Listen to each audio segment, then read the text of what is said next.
Ellen Adarna sinugod si Andrea Torres dahil sa pangaagaw nito kay Derek Ramsey.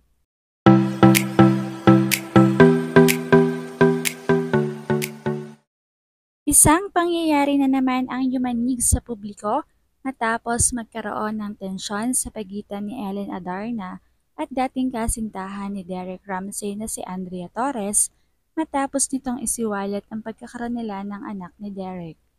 Dahil nga dito ayon sa aming source, matapang na sinugod ni Ellen si Andrea upang kumprontahin ito sa naging pahayag niya tungkol sa pagkakaroon nila ng supling ni Derek na hindi naman matanggap ni Ellen dahil pakiramdam niya ay niloko siya ng mga ito. Nasa set nga si Andrea habang nagtatrabaho nang biglang dumating si Ellen. Galit na galit itong dumating at nagsisisigaw na hinahanap si Andrea. Hindi na nito pinansin kung ang iba pang mga artista kung nasaan nagsushoot si Andrea at gumawa pa ito ng eskandalo doon. Ayon sa nakasaksi, pinagsisigawan ni Ellen si Andrea habang tinatanong kung totoo bang may anak sila ni Derek.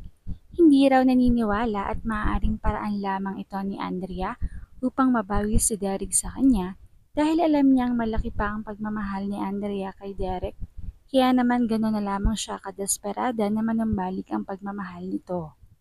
Hindi pa nga nakontento si Ellen sa mga salitang sinabi niya kay Andrea at pisikal niya pa itong sinaktan dahil kitang-kita ang gigil ni Ellen kay Andrea.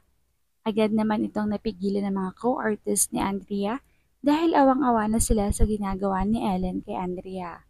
Galit pa ring umalis si Ellen at sinabing hindi siya papayag na maagaw ni Andrea si Derek sa kanyang pamilya.